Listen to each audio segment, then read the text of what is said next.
আমি নিজে বলছি, আমার বুঝ হওয়ার পরে আমি কারো জন্য এতটা কাঁদি নাই। আমি আমার এই নওজোয়ান শহীদ শরীফ উসমান হাদি রাহিমাহুল্লাহ তাআলা, তার জন্য আমার চোখের পানি যেটুকু পড়েছে।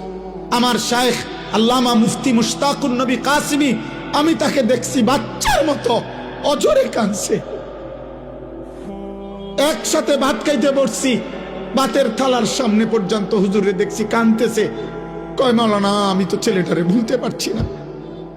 আজকে তোমরা দেখছো, সারা পৃথিবী দেখছে, একজন 33 বছর বয়সের যুবক।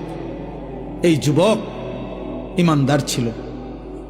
আমার প্রিয় ভাই, আমার কলিজার টুকরা ভাই শহীদ শরীফ উসমান হাদি রাহমাতুল্লাহ আলাই, এই নওজোয়ান ইমানদার নওজোয়ান 5 ওয়াক্ত নামাজ সে পড়তো প্রতিদিন। খুদার কসম, ফজরের নামাজ সে জামাতে পড়তো। ফজরের জন্য বন্ধুদেরকে ডাকতো। ফজরের নামাজ পড়ে তার সংসদীয় এলাকা, যেখান থেকে সে স্বতন্ত্র প্রার্থী হতে চেয়েছে, সেখানে ওয়ার্কিং করত। যেদিন গুলিবিদ্ধ হয়েছে সেদিন তো সে জুমার নামাজ পড়ে আল্লাহকে সেজদা দিয়ে মসজিদ থেকে বাইর হয়েছে। এর কিছুক্ষণের মধ্যেই সে গুলিবিদ্ধ হয়েছে। সে হাফেজে কোরআন ছিল, তার বাবা আলেম ছিলেন, তার বড় ভাই আলেম, সে মাদ্রাসার ছাত্র ছিল। সে আল্লাহকে ভালোবাসতো, পাক্কা ইমানদার ছিল। তার হৃদয়ের সবটায় দেশপ্রেম, মাতৃভূমির 1 ইঞ্চি জমিন, মাতৃভূমির 1 ইঞ্চি জমিনের আজাদি, স্বাধীনতা, সার্বভৌমত্ব সে দিল থেকে চেয়েছিল। তার বক্তব্য এটাই ছিল যে আমি আমার মাতৃভূমির 1 ইঞ্চি জমিন আমি কাউকে নিতে দেব না, নিতে দেব না।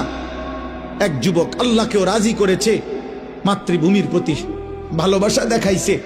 ঈমান এবং দেশপ্রেম, এই 2 জিনিস তার মধ্যে একত্র হওয়াতে, তোমরা ভাই বলো, একটা ছেলে বলো, তোমরাও দেখছো, আমরাও দেখছি, গোটা বাংলাদেশের লক্ষ লক্ষ আলেম, মুফতি, মুহাদ্দিস, পীর, বুজুর্গ, আউলিয়া, ইমাম, খতিব, মুয়াজ্জিন, তালেবে ইলম, হাফেজে কোরআন, বুড়া মানুষ, জওয়ান মানুষ, বাচ্চা মানুষ, আরে বাবা, এই জাতির 18 কোটি মানুষ মনে হয় তার জন্য অজরে চোখের পানি ফেলছে।